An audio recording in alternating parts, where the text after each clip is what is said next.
Okay, so this is question 6B of the 2014 Paper 2 Ordinary Level Leaving Cert Maths paper.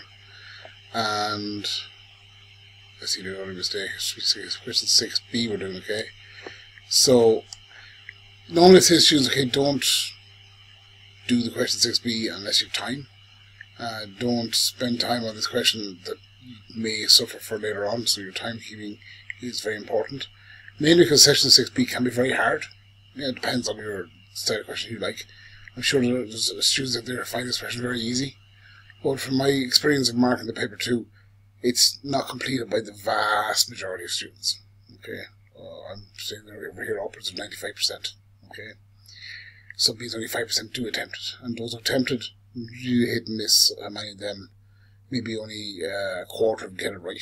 Okay, the joy is in this particular case, it's one part, or first time I ever, last time I ever see an E scale. Okay, so there's a big, huge jump between the questions. So there's attempts going here at different levels of achievement. So let's read it out on here. So two circles, C1 and C2. So this is circle C1. Circle C2 is the second circle. They intersect at the points B and X. Okay. Now, there's a circle C1 has diameter AB. You see it drawn there. Circle C2 is diameter BC. So you see it there. Okay. And the line CB is a tangent to C1.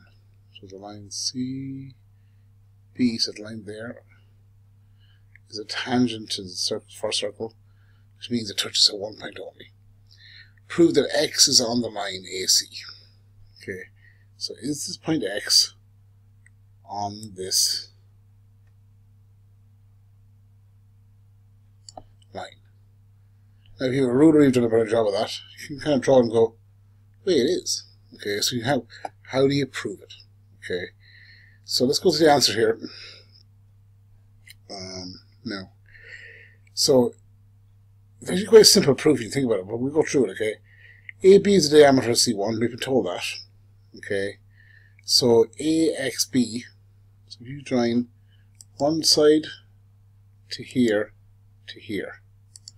So that, if I'm drawing it right, makes a 90-degree angle. We've already seen that concept earlier. Okay, the angle of the ends of diameter touching the outside always makes 90 degrees. Okay, now I just erase that for a second. Erase. Okay. Now the second concept there is that the CB is the diameter of the second circle. So if you have a line here and drawn it back to the center, that creates a 90-degree angle. Okay, and then you use different colors here. Might, I hope, help. You have your B angle. That was the one we had originally. I just erased.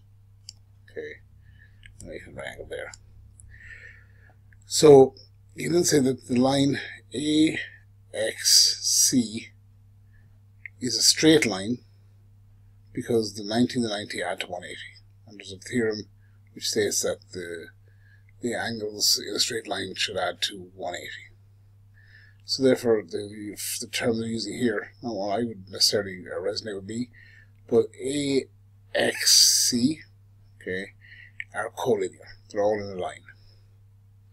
Now, 25 marks, it's a pretty simple proof, okay, when you cop it.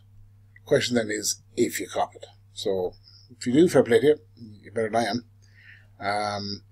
But if you don't, at least you can try it. Maybe the 5 marks here might be more than you got in the construction, but hopefully the construction will be better off. Okay, a better choice. Well, not hopefully, whatever ends up happening. Okay, so that's it. Thanks, man.